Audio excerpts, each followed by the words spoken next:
All right, guys, welcome back to another episode. Sitting down with Nora today. Went into the Marines at 17 years old, before Yes, you were sir. even an American citizen. Yes, but I was a legal immigrant. Want to make sure did it the right way. Son of an immigrant farmer and baker. Yeah, Did time in your service, came out, and you've been started a chicken restaurant down in Garden Oaks for the last 12 years. One that has not only just been a restaurant, but as you described, a community institution that's embedded in the community down there.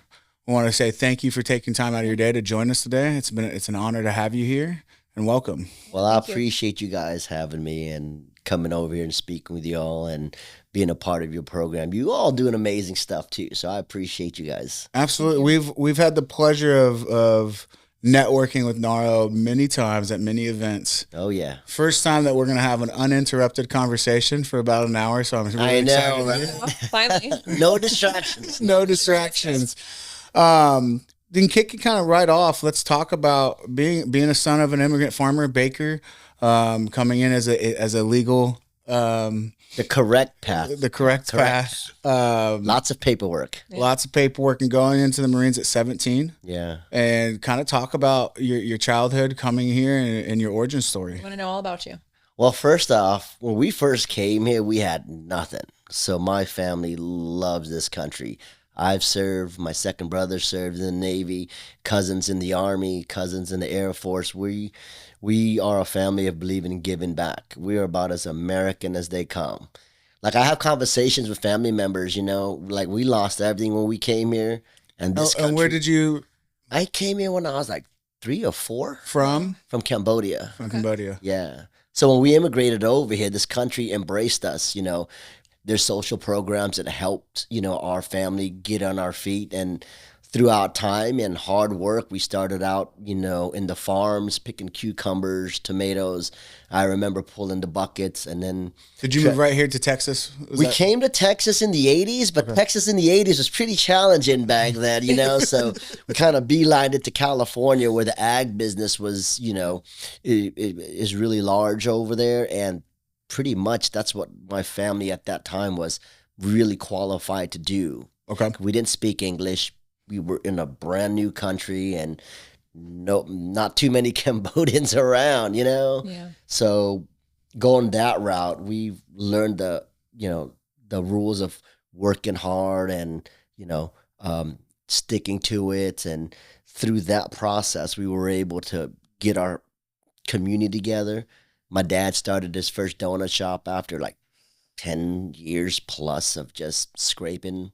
Wow. And then from there, he did well. And we, assisted all the aunts and uncles and they started doing well. And then came out here. One of my uncles came out here in the early 2000s and did Hart's Chicken. And he did really well. I'm like, man, we graduated from farming and donut shops to now selling chicken. I didn't start it, by the way. I didn't start it. Okay. I just took the reins. Took the reins. Yeah. I didn't. So that's actually, I did not know that. What a testament to the work ethic and the principles that your family instilled in everybody that came after. Yeah.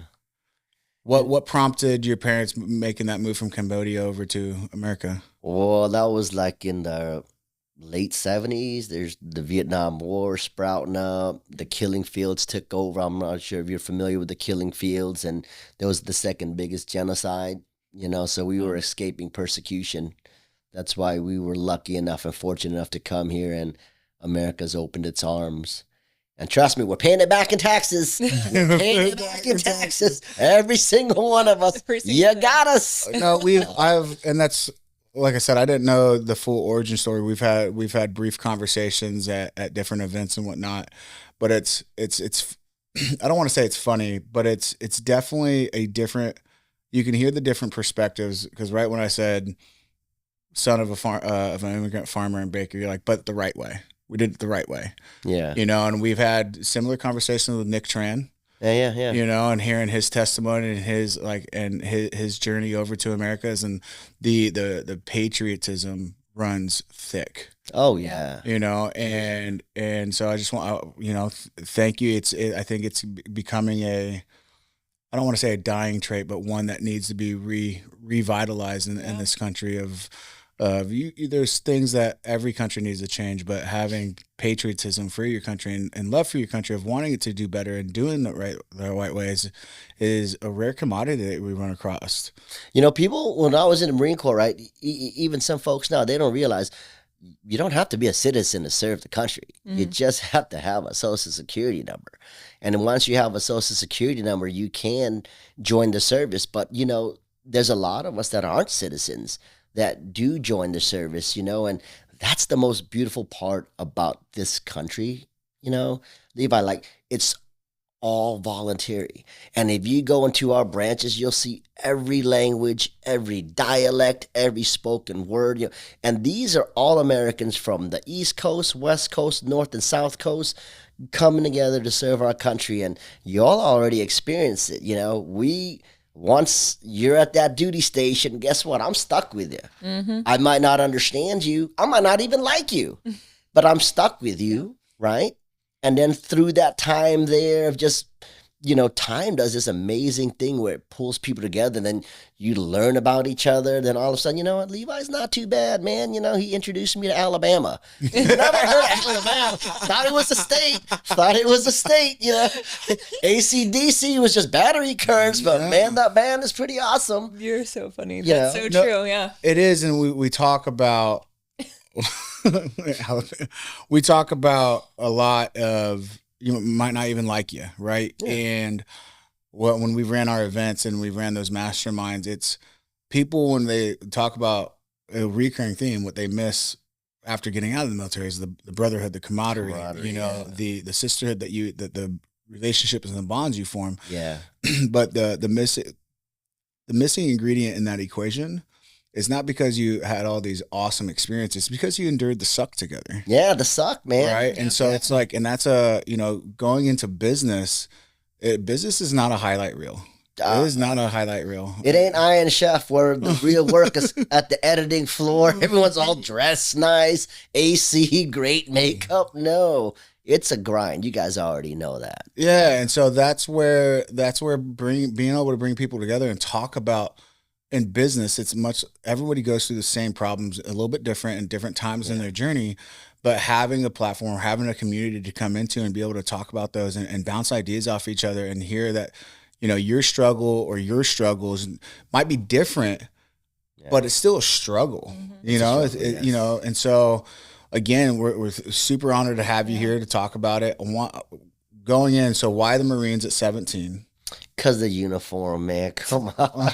Yeah, I scored high on the ASVAB. I speak multiple languages. I was such a bow tie, just handed Staff Sergeant Rylon, Staff Sergeant Carrillo. You ever see this? I was a gift to you. And I brought friends with me too, you know. Signed a couple of my guys up too. But it's the uniform, man.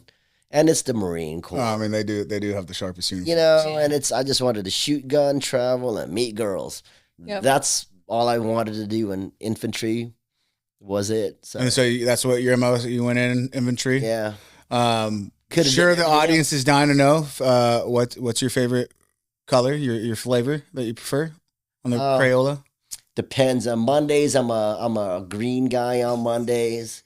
Thursdays, I'm sometimes a yellow. Okay. You know, to this day, I don't get that. You know, the Army's always like, "Oh, what's your crayon?" I'm like, I even ask them, like, why do they always ask us about crayons, dog? You know, and I'm like, they don't think we can color in the lines. I'm like, I color pretty dang good. You know, they ain't seen my work of art. You know. So you went into 17. What year was that? That was in like the late 90s, 96. 96. And how long did you serve? I did one tour. One tour. Yeah, 4 years. And then, so got out in 2000. Yeah. And then what was that transition like coming out? That I became a citizen, which is like the coolest part. You know, I was able to vote at that point. You became a citizen after you served? Yeah. Okay. Yeah. I started my transition when I was in, but then when I raised my right hand, I'd already EAS'd out. Mm-hmm. But the Marine Corps did play a role in that. Then with Catholic Daughters, I think it's a charitable organization that works on base. So they helped me with my process. Coming out was challenging. You know, people, you don't get you don't get the same kind of support, the connection that you have with your brothers, back on base. So it was a weird transition, but, I did okay, I think. Made it work. Yeah. I mean, can't say it worked great, but, it worked, This, So coming out and then stepping into Hertz Chicken, talk about that transition into business ownership. I mean, regardless if started or not, I mean, you came into a leadership role and took it over. And so you're thrown into the fire. yeah, I took the cheat code out of it, man. My aunts and uncles, they've already been like, I think by the time I got in, they were like 20 plus years in already, yeah, about 20 years in. So I was like, I was handed, something that was already working. I just kind of took it, tweaked it, and then, repackaged it and try to make it, more efficient, I would think, But the challenge is always there, from dealing with the city to customer service, vendors, maintenance. I mean, you name it, especially now in 2026 where everything is completely turned upside down. Cost of goods are up. Everything from insurance, all of your products, labor, shortage of labor, and the ones that are available, it's just challenging to retain them, especially in the food service hospitality industry. But that's when we reach out to each other and say, hey, you know what, I'm struggling over here. My AC guy is not here. And, like through the Veteran Chamber of Commerce, hey, so-and-so is an AC guy, Hey, I'm thinking of doing this. Talk to Lou. He's a great financial guy, So through our channels. Got out Lou Rosado. You see what I did there, Lou? You see what I did My there? best friend. So and Lou is amazing, man. So patient. There's this energy about him. He kind of has that energy, like I can come in high energy when I talk to him. He just like mellows you out. Wow. Yeah. It's that suave thing that he has about him over there. It's that Jersey swag, man. It's Yeah, Jersey swag. I don't know. It's dripping every time I come by. I feel like, it's affecting me. Yeah. Oh yeah, you're definitely a high energy person. Yeah. So the people know people know when I walk into a room for sure, because we come in at a level 100 most Yeah, times. right? Yeah. I try to watch the volume when I walk. It's like, all right, tone it down. Okay. Too high. Never. Well, you've been at the 12 years down in Garden Oaks, correct? Yeah. About 12 years. Talk 12 about that years. journey, where you guys started, where you guys are now. Yeah. Some big changes coming down the pipeline for you. So I'm selling a whole lot more baked product. We have a fried product, but I'm always a proponent of healthy eating. So I do, push the baked product, and that's doing pretty well. I pretty much just keep our specific restaurant, because they're all individually owned. Mm-hmm. So I keep our restaurant specifically very, very community centric. When I'm having a rough day, my philosophy is like, what can I do for somebody in the community? Whether it's the church, whether it's a school, whether it's, the VFW, the American Legion, somebody always needs a hand up, not a hand out, but a hand up. Yeah. And if I can focus my energy to, do something for the teachers, it just changes the way I feel, and it just changes the vibe at the restaurant. That's why on my social media page, when I do stuff, I put it up there. And what folks don't realize is through, my network of veterans across the U.S. and people from past lives and past professions, they're very supportive. They might not be able to walk in the restaurant, but, I'll have some friends from Indiana. I'm like, hey, Nato, look, I know you guys are struggling over there. Here's a check for $500. Why don't you go and feed some of our veteran brothers and sisters? So that's why when I do events, I take care of the food, because I'm being supported from outside sources. Well, that's a perfect segue. I want to talk about, I think it was 2021 that you did during COVID. You fed over 100 families. Oh, yeah. Can you break that down of where that mission started and how it ended up? And well, it was my friends were like, hey, man, we're trying to help you. We want to be a part of what you're doing. So they started sending sending funds over. But I also did this thing where family, if you came in and bought a family meal, I would match it also. The restaurant would match. So that way everybody could eat. And we were just delivering, and it's all community based, all community driven. everyone from the veteran community and the Garden Oaks, Oak Forest area, they would come in. We had like 20 drivers every day. You know, we feed a lot of people Yeah. through the hurricanes, through the freeze. Anytime something happens, I feel like if we support the community will, reciprocate, and they have. They have. How is your military service going in as an infantry not, well infantry as an infantry soldier in the Marines? Some of the things you learned from the military that you've been able to apply as you took Hertz to the next level, as you took over that location, regardless if it was handed to you on a platter or not. Like you said, you had to tweak some things. You had to put your own spin on it, right? Put your own Stamp, thumbprint. right? Yeah, Yeah. you had to put your thumbprint on it to imprint on others. So, what's some of the things that you took out of the military, or the military taught you, or didn't teach you, that you saw doing the wrong way, whether good leaders or bad leaders, Yeah. that kind of assisted with that? Well, when you're in the infantry, there's a lot of suck moments. There's so many suck moments, like whoa, WTF, accentuate on the F, man, and like I was telling you, like my worst moment ever, and I tell folks this that want to start off and go into business, find something you're passionate about, because that's all you got to lock you in. Mm-hmm. You're gonna have some real horrible days. I mean, it's so horrible. It's not, bright lights and iron clothes, and it's none of that, like I think it was around 8 o'clock. I was driving in. As I was driving in, one of my staff member was like, "Hey, my son is not feeling well, so I can't come into work." Okay. It was raining, and as soon as I walked into the restaurant, one of the drop ceiling tiles already came. Like, okay, need to clean that up. Turned on the AC, noticed it was blowing warm. I'm like, oh man, AC's going out. Hit the fryer to fire up all the equipment, found out that one of the fryers not coming on. And I'm like, oh. That's just normal Tuesday. Yeah. Oh, no, it gets even better. I walk into the freezer. I'm like, oh, the freezer's blowing warm. Where do you start first? Yeah. Where do you start first? I started by going into the office, locked the door before everybody got there, let it out of my system, started making calls. Actually, I started making calls, 3 or 4 people. Hey, who could pick up this shift? Came in, first person was my AC guy. Second person was my fryer guy.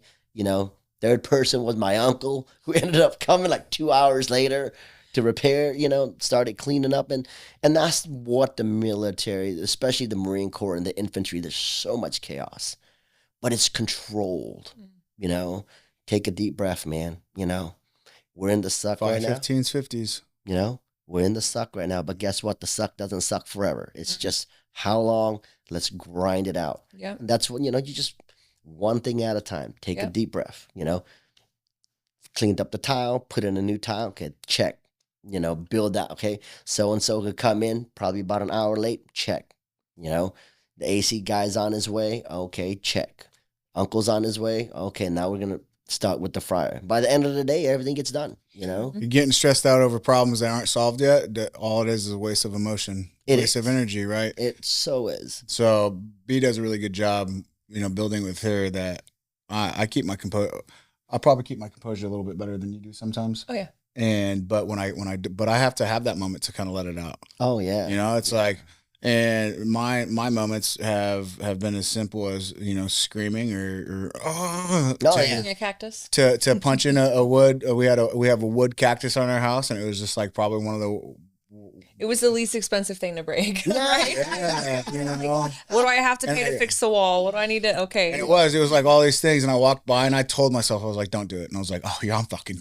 And the whole cactus was like, was broke, and she came in. Why me, Levi? Yeah. I'm just standing here. My wife walks in, she's like, "Good thing we have 2 of them." Yeah. We have 2. We have 2 of them, so that's firewood for tonight. We burned it, but it was like one was got it out. But it, the ability to recover. Yeah. How fast can you recover? Yep. Because another problem is just around the corner. And that's the thing. Like, I tell some of these younger, some of the younger folks coming in and want to step out on their own. You gotta have that passion, man. Yeah. Especially that first 2 or 3 years. I got lucky. Like I said, the restaurant was already operating, and it was already in the black, back then. Yeah. Back then. But once imagine you having to do that your first 2 years, right? Mm-hmm. And you're not in the black. Every month you're short on this, you know, and then you got to find that passion to get back up, get back on the job, because you can't call out, you know. Yeah. It's you. Well, and that's the thing, like it's being an employee somewhere, right? And people are built for it, but being an employee, show up, check in, check out. You know, and as owners, you really want your team to kind of take ownership and take like, not, I don't want to say pride, but really take, you know, be invested in the company mission and whatnot. But at the end of the day, like they're checking out at 5 or 6 and they're going home to their family with their problems. And like we chose as entrepreneurs, like we're not business owners, we're professional problem solvers. Yes. Nothing more. Yes. Right. When Therapists. And therapists. Oh my God. Babysitter. Yeah. All of the above, and it doesn't stop, right? It's like today was a bad day. Yeah, you're gonna have more of them, but you're also gonna have good days. Yeah. You know, and it's I say it all the time. You can't have a testimony without struggle. Yeah. And it's part of the struggle and the failures and the obstacles and the lows are just as much as part of the journey as the highs and 100%. The wins and the smiles and the laughters. And our job is to try to level out that equation as much as possible so you have more of one than the other. But there's some seasons where it's just a constant suck. Yeah. Well, all you can do is just control the controllables. Yeah. Control what you can, and then like we said, the way that you react to the issues that come through, and how for us it's comedy. I can't tell you how many times that it's just been the worst. And I feel like you're exactly the same way. Is that it's just the worst, absolute worst shit has happened. You've had the worst day, and we just look at each other, and all you can do is make a joke about it. Because if I don't laugh about it, I'm going to cry. Those are those 30, as Richie would say, those are those 30 milligram days. Yeah. And we're not squaring it. We all get our own. And you know, but that's the thing about the infantry, right? Like we would be out there sometimes on training evolution, and we're in 29 Palms, man. It's hot. Yeah. You know? It was no San Diego, that's for sure. And we were grunts. We're humping out, humping in, and sometimes you're sitting around for like hours, you know? Yeah. You start having rock Olympics, who could throw the rock the farthest, and you're doing rock shot put, you know? Yeah. Could throw this rock and hit the next rock. Yeah. And then you find the comedy and things, you keep yourself going, you know? And that's when I've learned too, like when I became an NCO, right? Like everybody has their issues, you know, and you just got to learn how to be patient, you know, look at them and just try to be mindful of what they're going through. Because at the end of the day, at least they showed up. Yeah. You know, and most folks don't realize how, you know, showing up is, you know, more than half the battle in my eyes, you know. Yep. Well, they say like in sales, you know, for us in roofing, it was knocking doors, right? When I started in the industry, and there's a saying, the hardest door to open is your car door. Yeah. Right. Yeah. That's the hardest one. Get out of the truck, get out of the car, and go start the process. Yeah. It's not knocking on the customer. That shit's hard, knocking on a customer's door. But opening up your one and you're getting yourself out of your comfort zone. Yeah. Right. There's a reason growing pains hurt, right? Because you're growing. They're supposed to hurt. And it's painful. It's painful as all get out.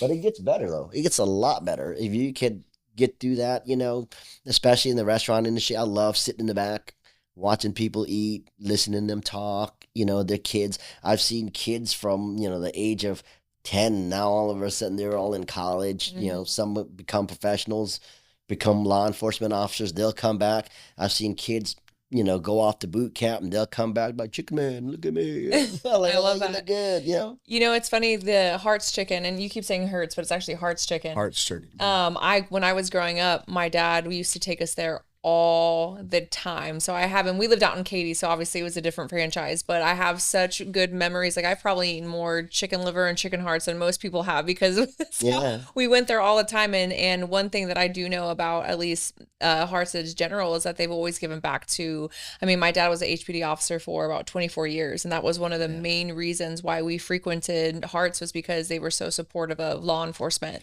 and just the community in itself. And so, I want to go and visit it because I haven't had Hearts in such a long time. I need to come through. Chicken all day, every day, girl. All day. And baked. I like that. Yes. Well, you talked about community involvement. Some of the other things, I want to talk about some of the other organizations you're part of. I know you serve as a vice commander for American Legion, correct? So with the American Legion Post 654, I'm running for first vice, supporting Hector and those guys over there. they do really good work. And then and shout out to VFW 8790. I know you guys been over there, RG and his team over there. Yep. They are just, you know, I look at these guys, they do such a good job at balancing the old and ushering the new generation. Like they have a good balance. Yeah. Like the older guys are allowing these guys now to, hey, start taking over. And they've been doing a lot of, you know, social programs in terms of like helping and the neighborhood, you know, betterment programs, building and restoring ran down houses and stuff of that. And I think people forget that. I think people forget that these VFWs are actually meant to, one, pull the veteran community together, but then to also turn around and better the actual community that's around That it. they're serving, yeah. And I think a lot of VFWs have gotten away from that. And so it really is refreshing to see what they're doing over at 8790, because we did our turkey, the first turkey Turkey. Thanksgiving, where they gave 10,000 meals. Yeah, Hector So- was one of the, Hector started that. Yeah. Yep. So we that did. was like my first. Mhm. That was my first as I moved here. Originally from Alaska, right? I don't like the heat. November is still hot to me. And she's like, "Baby, we're gonna go hand out meals," and I was Yeah. like, "Okay, like I'm in." Yeah. But it was such a surreal feeling because everybody's like fired up for it, and it's like a cause bigger than them. You know, we've had some really good conversations with James McGuire over at the post over in Katy, and one of the biggest things, especially since we have the platform for it, is a lot of veterans, especially younger veterans, get out and they think those are more geared towards Vietnam, World War II. Like it's an older demographic, but I'll encourage anybody, if you think it's an older demographic, it probably is, but it won't change unless you are part of the change. Get involved. You got to get involved if you want to see more active. Like going to start a new organization, and there's a lot of nonprofits out there that are shiny and doing some badass things. But there's, like you said, there's organizations been around for over 100 years that already have the platform, and they have structure and credibility, and with the community. Yeah. The younger guys have to. I try to strike the balance because a lot of the older guys, and there are a lot of stigmas, you know, with the American old Legion. and crusties. Yeah, they are crusty, man. You know, but you could uncrust them. Yeah. You know, just take some time. You know, do it delicately or something. You know, but. Like 8790, VFW 8790 and American Legion Post 654, they have a good balance of that. So I try to take that and then also at the same time pull veterans from like the Reverend Warriors or Team RWB. I try to do events where we could just bring everybody together instead of doing individual things. Mm-hmm. We should just be doing it together and, you know, and changing minds through collaborations. Yeah, I mean, and you probably heard me say this at a lot of our events, is when you talk about the veteran community, we're legitimately the largest sorority and fraternity in the free world, but we're often most of the time the quietest. Yeah. Right, and you have to have strong-willed, louder voices coming out to invoke that, because, you know, there's on the veteran entrepreneur side. I mean, there's over 65,000 veteran-owned businesses in Houston, in the greater Houston area alone. Yeah. You know, and for HRVC, for the Regional Veterans Chamber, it's been so difficult to try to go capture just a small percentage of those, because I'm on this BNI or I'm going to do this networking group but it's like you have so much commonality with other veterans that, like, if you can pull them together, you know, that strength in numbers, right? Yeah. Right. The rising tide raises all ships, you know, and that's a badass ship of, you know, warfighters, you know, and I totally agree. And, you know, the Houston Chamber, Houston Veteran Chamber, one of the best chambers there are. And if you're a veteran business owner, you need to go find those guys. They're good. Dave and them, you all been very supportive of our business and our community. Yeah, and it's one of those. A lot of organizations that we've either networked alongside of or been a part of, that you get that stigma, like they don't want to, but they don't want to change. But change is so they're looking for it. They want they embrace the change. They want to get people fired up because you can't do it alone. Yeah, you know, and that's another stigma that's really, and it's not a stigma. That is a recurring theme on every conversation we have, is like the piece of advice: find the community, ask for help, and don't be, because vets are known for putting their head down and going to try trying to figure it out. achieve the mission on their own. And What's that saying? You could go farther by yourself or faster by yourself, but further with your community. Yeah. Yep. You know, like I said, I used to be that guy trying to do it all by myself too. And I realized now, about maybe 5 or 6 years in, it's like, wow, I need to learn how to delegate, you know, put my people in the right place, and then just trust them, and also realize they will never do things the way that I'm going to do, Yeah. but they can do it good enough. Yeah. So that alleviates me to go do this, Yep. you know? And how will they ever learn if you don't give them the opportunity? Exactly. And they might wind up doing it better in a way that you never thought about it if you if you lean on them. You and I had a conversation at I think it was a Friendsgiving at Cowboys and Indians, and we were talking about, when we talk about community and how important it is, I think a lot of veterans don't realize how powerful the Houston veteran community, the entrepreneur community is. You know, you and I had a conversation about in how you were raised in, and it was leaning on your uncles and your aunts to help you to, you know, with investments and the information that they learned when it came through business. We were talking about how that's so needed within the veteran community as well. So could you kind of, you know, give insight on how you feel in the veteran entrepreneur community? Well, okay. Let me say it like this. Okay, Uncle, I'm gonna give out the family secret, man. You probably won't see this anyways. Talking to you, Uncle. So in our family, right, you know, we talk about, you know, rising tide lift all boats. So you have ones that's done pretty well and they're very successful. Everything has a beginning, middle, and end, you know? And in our community, like when we first came to this country, man, nobody was going to give us anything. The banks they weren't very helpful, you know? So we just banded together, and then we have a system where we start one, and if it's, you know, if it's profitable, you know, we take that and we spread it out amongst others. So in other words, like, look, we can get together as, you know, as a veteran community. Like a lot of things in my family are all, you know, family finance. You know, hey, I've been at this for like 10 years, bro. Levi, you know, I'm on my way out, you know. I made my bag, you know, and if you want in, let's sit down and have a conversation. Nothing is handed off for, you know, for free or, you know, willy-nilly. You know, like, we have our system of vetting each other also, right? But if you say, hey, you know what, Brianna and Levi, man, they, you know, they're ready. So we say, okay, let's let go of this one, you know. You guys come in together, okay, well, how much have you had saved? We discuss terms, and then the family will actually finance you. So there's no going to the bank. There's no bunch of paperwork, and, you know, it's all internal. Yeah, and what a cool concept. Yeah, because like you just said, it's a conversation. It starts with a conversation, right? Because everybody's situation is a little bit different. yeah, Right. There, you might have better operators that don't have a lot that can operate, but they don't have a savings. yeah, But they have the knowledge and the ability to execute at a high level. Where you have other people that they do have the savings, but they need to be partnered with an operator, or they need to be partnered with somebody that has done it before.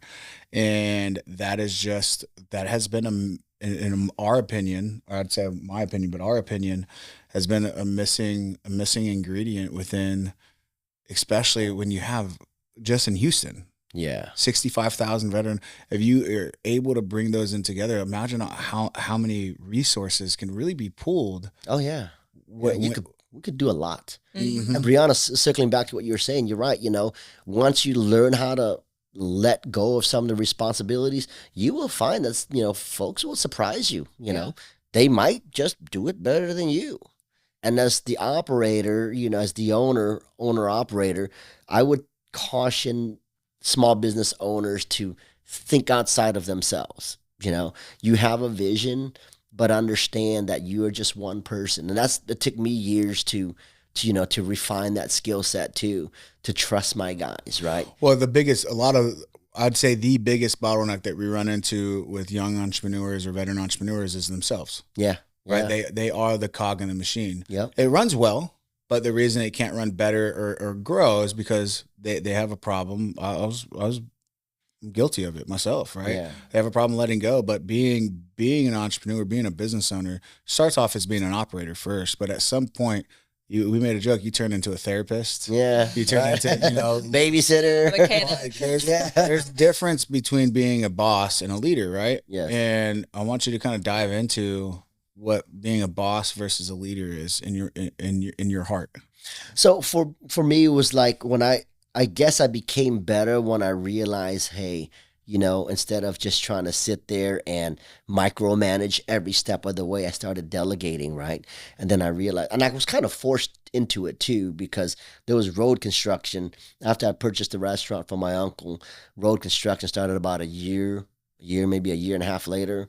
And then our sales were really dying down because road construction really kills. So I started thinking outside the box. I started looking for like catering gigs or whatnot. And I started just taking, if the business doesn't come to me, I have to go find it. I'm going to go find it. Right? Yeah, absolutely. And then I just realized, like, look, I can't do both, And like my uncle was, like when we have these conversations, usually over Hennessy, always over Hennessy. And it's like, oh, I love these guys already. Yeah, oh man, bottles, bro. And we'll sit here, we'll have a shot. Like 5 minutes later, someone wasn't here to take a shot with us. Dude, you'd shoot like 3 shots in like 10, 12 minutes. You can't take a shot alone. Yeah, you can. That's a sucky shot. But I realized when you find your value in your time, right? And it's a process to get there. It is. It's a process to get there. You realize, do I want to sit here, right? Now I'm frying chicken. Now I'm being, I'm in-house. What is my time value, right? I used to take meetings at the restaurant, but I don't anymore because I'm so distracted. Is a drive-through going off? Oh man, there's 4 people in line. Okay, and I would not do, my guests justice. So now I don't take meetings in the restaurant anymore. I'll go and we'll meet somewhere else.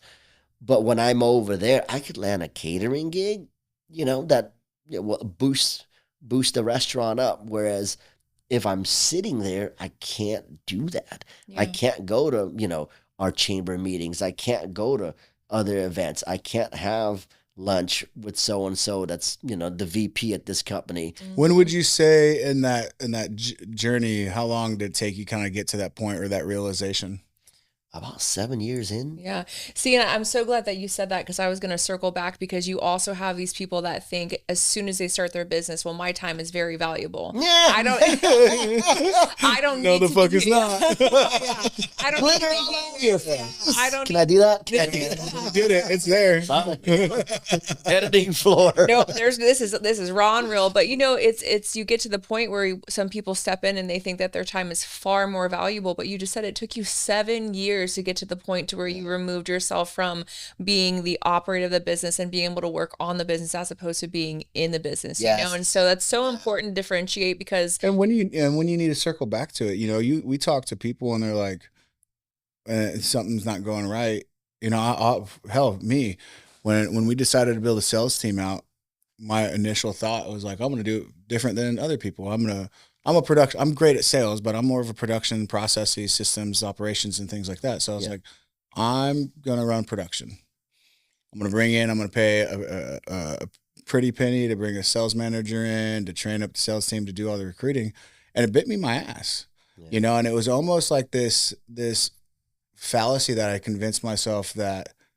She's like, hey, are you going out? The team's knocking today. You're going to go out? And I'm like, oh, no, like fucking, they got that under control. I have to do this. And like, it was important work that I was doing, but not as important as going fucking find business. Yeah. Right? Because in business, if anything that's going wrong in business, if you can bring in revenue, you're okay. You're okay. Yes. Yeah. That's the main thing, because you might be prolonging fixing the problems that got you to that point, but as long as you can bring in revenue, yes, you can live to fight another day. Yes. But you have to be able to bring in revenue. 100%. And people, like, going back to, like, you think I'm guilty of that every blue moon. Oh, absolutely. But at the same time, I'm cognizant of it, and I bring myself down, and I try to be patient with myself, right? Yeah. But again, if you don't have that skill set of delegating and realizing where your core strength is at, you're really shooting yourself in the foot, man. And I see all these younger guys. I say younger because I'm getting up there in age, but I see the the passion in their eyes, right? Like, "Rah, rah, rah." I'm like, man, hold that passion for 3 years, dog, because Yeah. that next year is gonna be challenging. And then then like a year later we'll circle back. I'm like, hey, how you been? Like, oh, I'm going through this, and they lose that focus because they're so driven. They don't realize they have good people in place. They're just not trusting their team. Yeah. And I mean, you got to tweak things as you go along, but once you start trusting your team, it allows you to actually expand your business or scale up. Yeah. Versus being in house and being part of that machine, because that machine ain't gonna go anywhere. Like you said, if you're not bringing in more revenue, at some point it might just it might break. Yeah. Absolutely. Yeah. I just a little side note. I'd get a little closer to the mic. Oh, okay. What you're saying. Go ahead. No, I was gonna say, you had mentioned something, and it's almost when you talk to those people and things are really hard and business is tough, it's like, well, good, you're doing it right then. Yes. It's a reminder that business is not supposed to be. It is not easy, even in the simplest manner. You know what I'm saying? Like, a lot of people put off the money and the cars and the watches and the vacations, but they don't talk about the struggle that it took to get there. And so if business is hard, if it hurts, if you feel stressed, if you feel like there's not enough time, good, you're Good doing job. it right. Yeah. Absolutely. You're in it. You're in the socket. You're doing it good. fucking in it. So I know your father. Talk about how many kids do you have? I have two. I have four. So Amaru and Taleli is from my girls' previous. Then I have Kobe and Catlea. Those are My son. beautiful names. Oh, thank you, thank you. My son is gonna be a freshman next year. He was bigger than me already. I'm only 5'5", so that ain't that much. 5'5", but a 6-foot personality. Okay, you know what I'm saying? But he's going to be a freshman next year. My daughter's 10, so I pull back quite a bit the last 2 or 3 years because I have people that mentor me, and one thing I'm pretty good at. I don't want to say pretty good. I've taught myself how to be better at is learning how to listen to the guys before you. So a lot of the folks in my network are in like the early 60s, mid 50s. So they got me by 7-10 years. So their kids are already grown. They're all successful. And that's the thing too. Have good mentors, man. And I've learned to just sit there and listen to hey, pump Be a the brakes. sponge. Yeah. Be a sponge. Pump the brakes. Your kids are going to get big, and that's what I've done. If you guys follow me on social media, I'm all over the place with my kids. I travel with them so they can see different aspects of the U.S., taking them overseas so they could see different aspects of the world, make them more worldly, more aware of how fortunate and lucky they are. Cultural awareness. I love it. And that's because I was putting that system in place already that allows me to take off 3 or 4 days out of a week. Or when I go overseas, I put everything in place that I can, take off for 2 or 3 weeks. That resonates too, because some people, again, and it's not wrong, different strokes for different folks, build a business because they want to, have the planes and have the helicopters and all that jazz. For us, when we built, our main goal was to get more time with my 2 older boys, from my ex-wife, right? I had to put myself in a better position as a husband, as a current husband, as a man, as a father, to kind of be a part of their lives in a positive way. But then once that was achieved, then it was, I want to work so hard that I only get them for 7-8 weeks during the summertime because they still live in Alaska. Oh yeah. And then it was, I want to be able to have the freedom to be able to really check out for those 7-8 weeks in it. And we did a really good job being able to do it. You would see some lulls and whatnot happen, but we planned for them. It was hey, the other 9 months, 10 months out of the year, balls to the wall, and you see how active we are in the community. Oh yeah. But then when they got here, it was cool. I know they wake up around 10 because it's their summer vacation, so I have until about 10 a.m. But once they're up, it's dad mode. I'm putting my dad hat on, and did that stunt growth a little bit? Probably, but it was, again, it's what worked for us. It's a great return on the investment. Absolutely. Yeah, and now we're in this next iteration of our lives where both my older 2 boys, they're 14 and 11, almost 15 and 12, is they wrestle at a high level. They're traveling around the U.S. They wrestle big tournaments. They're in this nice. private. I used to wrestle. That's my jam. Yeah. So they're in this private program. It's the Interior Grappling Academy. So they do they have a whole school curriculum, but they're in a mat room 10 hours a day. Wow. all 3 disciplines, Greco, freestyle, and folk. And since they're doing this, it was like, hey, they have a lot more opportunity now, which cuts down on their summertime. Now we're Yeah. talking about a 4 weeks sometimes. And then like, hey, can you come up? And it was just like, when we did the math, it was like, cool, over the next 4 years of my son's high school and the next 6 years, we're talking about less than 6-7 months total time Yeah. face to face.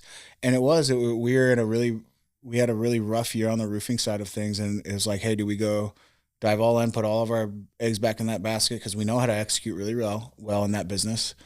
Or as we were kind of developing these relationships with the Dock Line magazine and then the podcast and what we were doing inside the chamber with the masterminds and the community that we had kind of built, there was this other avenue.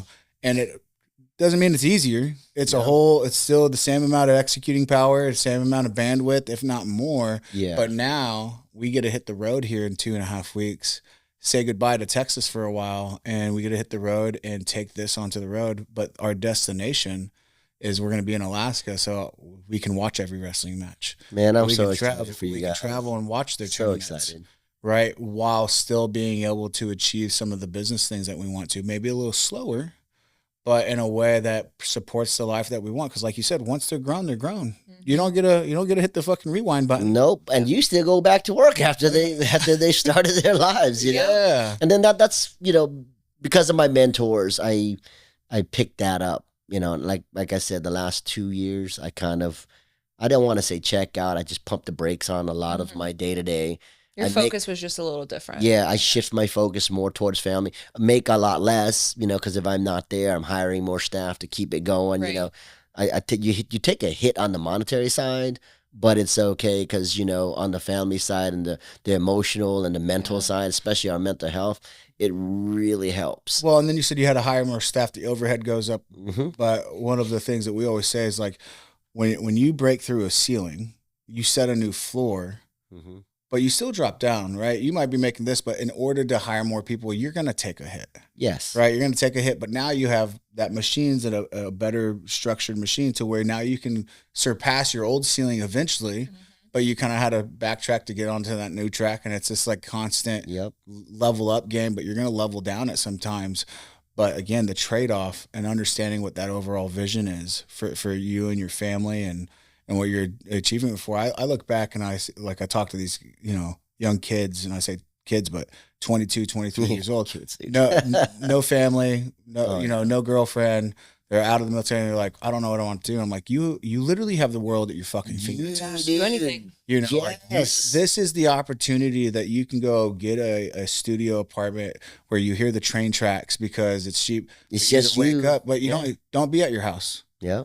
Have your house uncomfortable so you're out beating the streets every single day and building something.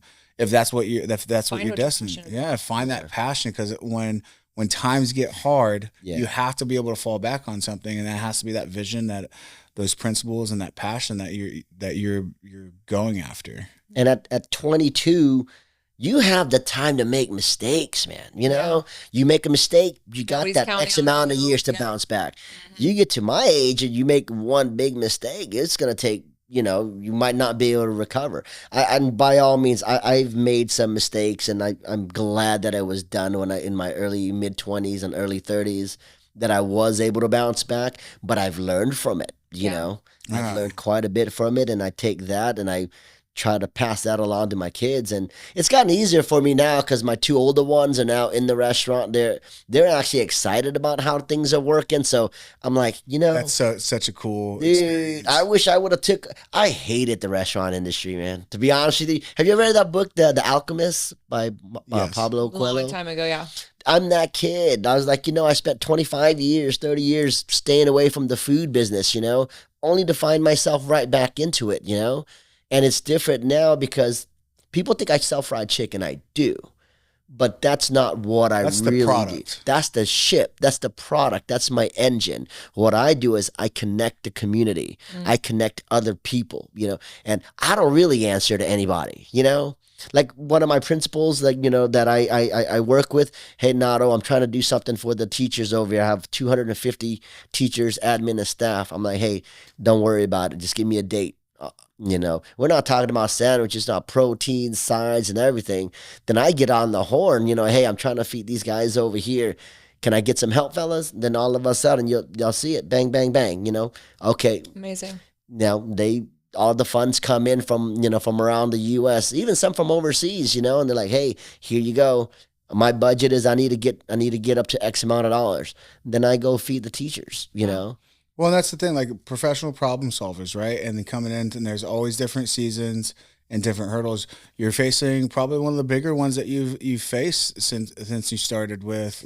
Yeah. So if we can, you already know where I'm going with this. So yeah. So we're coming towards the end of the show, but I wanted to kind of dive into what you're going through right now, especially after being in business for so long. Yeah. And how you're pivoting and how you're, your thought process and, give our couple shout outs down in Garden Oaks and whatnot. So everybody in the Garden Oaks area, Acres Home, Shepherd Park Plaza, Candlelight Estate, Independence Heights. I want to thank you guys so much for having my back and being so supportive to me, to my family. We owe you a debt of gratitude. So thank you. Thank you. I also want to throw a shout out to HEB for allowing us to stay and for the time being month to month and continuing with the mission of supporting our community. So thank you very much to everyone over there at HEB. You guys are pretty awesome. So right now we're on a month to month. HEB did purchase the lot and they allowed us to stay. The landlord had already just, hey, you guys got to be out. But, HEB. So the location you're at now has been sold to HEB. Okay. Yes. So, and, I thought I was dead in the water. Everybody wrote me off. They're like, Nato, you need to transition, find places for your staff, get everything, get out. They gave me a hard date. You got to be out by this date. I reached out to HEB and, they responded very community centric. They're like, hey, let's pump the brakes. Let's figure out something. We're not doing anything yet. And they allowed us to stay, to continue to operate. And I think right now is we just want to prove ourselves to them and say, hey, our philosophy aligns. Our ideologies and our theories are aligned. We are community first. And then y'all know me, Well, you just said, because a lot of people, because we were down in like Rocheron, right? Yeah. When we first got together, and HEB was doing a big development there, right? And you get people that kind of are, I don't want to say uneducated, but unaware of they think all big business is bad business, and it's not true. There's like, I'm not gonna throw any big businesses out there under the bus. Throw them under the bus, Levi. I'll speed up that bus for you. Throw them under there. But when it comes to HEB, though, one of the reoccurring things, they're so big on the community. Oh yes, right. They don't want to come in there from the way it looks. If you actually research what they've done after development and stuff, like they don't come in there just to put a store on the corner so they can increase revenue, right? No. Revenue is a big part of any business. Let's not Yes. let's not get wires crossed there. But they also have taken a fundamental understanding that if the community is better, they'll do better. Yeah. Yes.